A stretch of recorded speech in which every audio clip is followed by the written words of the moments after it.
সকালবেলা ঘুম থেকে উঠে হালকা নাস্তা করে ঘরটাকে গুছিয়ে নিয়েছি।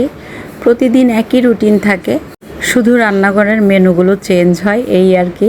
আসসালামু আলাইকুম, সবাই কেমন আছেন? আশা করছি সবাই ভালো আছেন। তো সকালের দিকে হালকা একটু নাস্তা করে তারপর ঘরটাকে গুছিয়ে নিয়েছি। ঘর গোছানো হয়ে গেলে কিন্তু অনেকটাই স্বস্তি পাই। ঘরের কাজগুলো গুছিয়ে নিতে পারলে তারপর বাকি কাজগুলো করতে আমার কাছে ভালো লাগে। ঘর গোছানো রেখে অন্যান্য কাজে একদমই মন বসাতে পারি না। যেদিন রান্নাবান্নার একটু তাড়াহুড়ো থাকে সেদিন দেখা যায় রান্নাবান্না করে তারপর ঘর গোছাতে হয়, যেটা আমার কাছে একদমই ভালো লাগে না।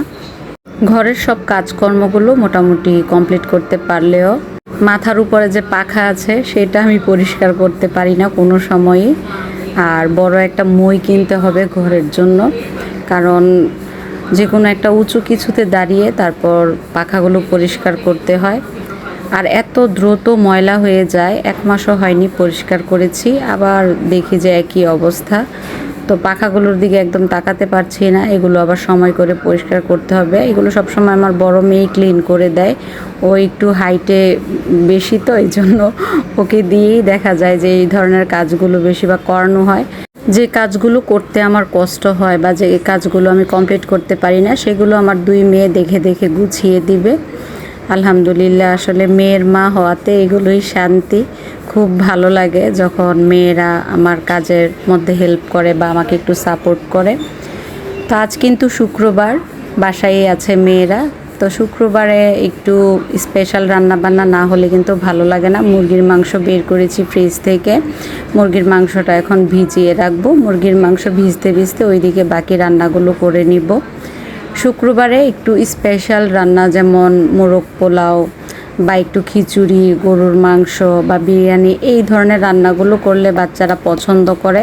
আর একটু স্পেশাল রান্না না হলে আমার কাছেও ভালো লাগে না। এটা মনে হয় শুক্রবারে সবার ঘরের গল্পই। পরোটা আর মিষ্টি খেতে ইচ্ছে করছিল, তো ছোট ভাবি এসে পরোটা আর মিষ্টি দিয়ে গেল। ভাবির বাবার বাড়ি থেকে মিষ্টি দিয়ে গিয়েছিল রাতে, আর সকালে ভাবি পরোটা তৈরি করেছে। আপনাদের সাথে যখন গল্প করছিলাম, এই তো একটু আগে এসে ভাবি এই নাস্তাটা দিয়ে গেল। আলহামদুলিল্লাহ, খুব তৃপ্তি সহকারে খেয়েছি। রান্না করতে গিয়ে দেখি যে ঘরে পেঁয়াজ শেষ, অল্প কিছু পেঁয়াজ ছিল, এখন আর নিচে যেতে ইচ্ছে করছে না। তো যে যতটুকু পেঁয়াজ ছিল আমি কেটে তারপর রান্না বসিয়ে দিয়েছি। মাঝে মধ্যে অল্প তেল পেঁয়াজেও রান্নাবান্না করতে হয়, কিছুই করার নেই। সব কিছু হাতের কাছে গোছানো থাকে না, আর যেহেতু আমার একা হাতে বাজার করতে হয়, অনেক সময় দেখা যায় যে বাইরে যাওয়ার জন্য অনেক কিছুই ঘরের ভিতরে ওইভাবে গোছানো থাকে না। আবার যেদিন বাজার করে নিয়ে আসি সেদিন সব কিছু গুছিয়ে নিয়ে আসার চেষ্টা করি, কারণ সব সময় বাইরে যেতে ভালোও লাগে না ওইভাবে।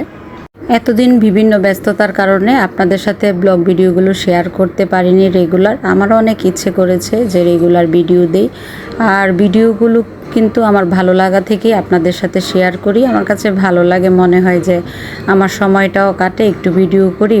আর যে কোনো কাজ দেখবেন যে আপনার ভালো লাগা থেকেই শুরু হয়। এই কাজটা যদি আমার কাছে ভালো না লাগতো আমি করতে পারতাম না। তো যেই কারণে কথাটা বলছিলাম, এখন ভিডিও আমি করার সময় করতে পারছি, কিন্তু মোবাইলে হঠাৎ করে সমস্যা দেখা দিচ্ছে আর কি। তারপরও চেষ্টা করছি ছোট ছোট ভিডিওগুলো আপনাদের সাথে রেগুলার দিয়ে যাওয়ার জন্য। আর ইউটিউব বা ফেসবুকে আমি একটা বিষয় লক্ষ্য করেছি, মনিটাইজেশন আসলে কেন জানি ভিউ একদমই কমে যায়। তো আমার চ্যানেলে কিন্তু ভালোই ভিউ হতো, কিন্তু অনেক দিন ভিডিও না দেওয়ার কারণে, তাছাড়া মনিটাইজেশন হওয়ার পর থেকে ভিউজ এত কমে গিয়েছে, দেখা যায় কাজের আগ্রহ কিন্তু থাকে না ওইভাবে। তারপরও চিন্তা করি যে শখের জায়গা থেকে যখন কাজটাকে শুরু করেছি, একটু করার চেষ্টা করি।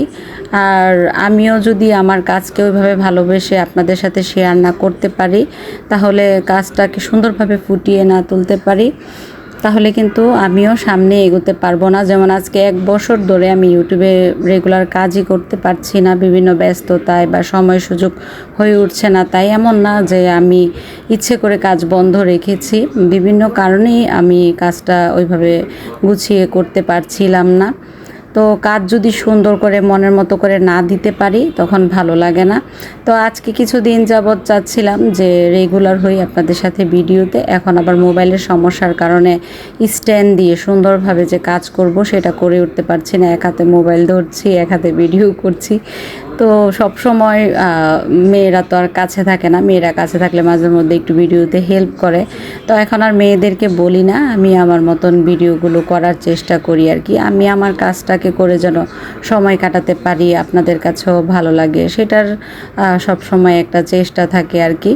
তো প্রতিদিনের মতো আজকেও রোস্ট একদম সিম্পলভাবে আমি রান্না করছি। আমি রোস্টে টক দই না থাকলে একটু দুধ দেওয়ার পর লেবুটা ইউজ করি, এতে করে কি রোস্টের টেস্টটা ভালোই আসে, খারাপ আসে না, ভালো লাগে।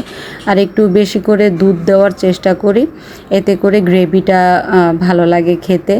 তো আজকে ইচ্ছে ছিল একটু ঝাল রোস্ট করব, বড় মেয়ে আবার বলছে যে ঝাল রোস্ট খাবে না, ও একটু ডিমের কোরমাটা যেমন করি বা মুরগির কোরমা যেমন করি এরকম করে করতে বলছে আর কি। তো আমি বললাম যে ঠিক আছে, মেয়েরা যা পছন্দ করে তাই। মেয়েরা যদি খাবার খেয়ে পছন্দ করে বা বলে ভালো হয়েছে, তাহলে সেটাই আমার কাছে শান্তি লাগে। আর এটাই কিন্তু জীবন আসলে। বিয়ের পর বাচ্চা হয়ে গেলে বাচ্চাদের মন মর্জি মতো চলতে চলতেই কিন্তু দেখবেন যে আপনার জীবনের একটা অধ্যায় কেটে গিয়েছে। এই তো মেয়েরা বড় হয়ে গিয়েছে, অনেক সময় এখন মিস করি। মেয়েদের জন্য কত কিছু একটা সময় করেছি, আরও নাস্তা, আরও রান্না বান্না। তো এই সময়গুলো কিন্তু আমি খুব মিস করি, আমার কাছে তখন ভালোই লাগতো, এই সময়গুলো খুব এনজয় করতাম। তো দেখতে দেখতে সময় চেঞ্জ হচ্ছে। তো আমি রান্না করছি, এদিকে আমার ছোট মেয়ে আবার একটু লেবুর শরবত তৈরি করে দিয়েছে আমাকে। ও আমার এই খেয়ালগুলো রাখবে যে আম্মু একটু ক্লান্ত হয়ে গিয়েছে কি না, আম্মুর কী লাগবে, মানে আমার অনেক যত্ন করে। আলহামদুলিল্লাহ দুই মেয়েই অনেক কেয়ার করে। তো বড় মেয়ে তো ওর বাচ্চা নিয়ে এখন ব্যস্ত হয়ে গিয়েছে, ছোট মেয়েটা সাথে সাথে থাকে, আমার খেয়াল রাখে, এটাই আমার শান্তি আর কি। অনেকেই বলেন যে আপু ভিডিওর সামনে এসে, একটু সামনে এসে ভিডিও করো। তো সব সময় তো আর সামনে আসতে পারি না, তো চেষ্টা করবো এখন থেকে মাঝে মধ্যে ভিডিওতে একটু একটু করে সামনে আসার। আর আজকে স্ট্যান্ড দিয়ে যদি কাজ করতাম তাহলে খুব সুন্দরভাবে প্রপার ভিডিওগুলো আপনাদের সাথে শেয়ার করতে পারতাম। এই হাতে ধরে মোবাইল ওইভাবে ভিডিও মনের মতো করে আসলে দেওয়া যায় না। তারপরও আমার জীবনের গল্পগুলো আপনাদের সাথে শেয়ার করছি। অনেকেই ইনবক্স করে বলেন আপু ভিডিও দিও, তোমার ভিডিওগুলো দেখতে ভালো লাগে, তোমাদের ফ্যামিলিটা ভালো লাগে, এই যে আমরা পরিবারে আনন্দ করি, সবাই একসাথে সময় কাটাই, কাছাকাছি আছি। দেখা যায় ভাবিরা আমার বাসায় চলে আসে, আমি বাড়িতে চলে যাই। তো এইসব ভিডিওগুলো দেখতে দর্শকরা অনেক বেশি পছন্দ করে। আসলে পরিবার কাছে আছে বলে একটা আনন্দ আছে, তো সেই কারণেই আপনাদের সাথে ওইভাবে ভিডিওগুলো শেয়ার করা হয়। সারাদিন সংসারের কাজকর্ম করে সারাদিনে যদি একবার হলেও বাড়ির মানুষগুলোকে দেখি, আমার নিজের কাছেও ভালো লাগে। একটু বাইরে দেখা যায় যে সবার সাথে বসে আসলাম, এতে করে মন মানসিকতা ভালো থাকে আর কি। একবারে ঘরবন্দি হয়ে গেলেও কিন্তু মানুষ দেখবেন যে অসুস্থ হয়ে পড়ে। তো মেয়েদের খাওয়া দাওয়া হয়ে গিয়েছে, আমি বিকেলের দিকে খেতে বসেছি। সারাদিন আর খিদে লাগেনি আমার, রান্নাবান্না করে আর খেতে ইচ্ছে হয়নি আর কি। আজকে যে সবজিটা রান্না করেছি, এই সবজিটা আমি সবসময় একটু চিকেন দিয়েই রান্না করি। তো ঘরে ওইভাবে চিকেন ছিল না, আলাদা করে যে বুকের মাংসটা কেটে রাখি। তো একদম সিম্পলভাবেই রান্নাবান্নাগুলো করেছি। আজকের ভিডিওটি এই পর্যন্তই ছিল, সবাই ভালো থাকবেন।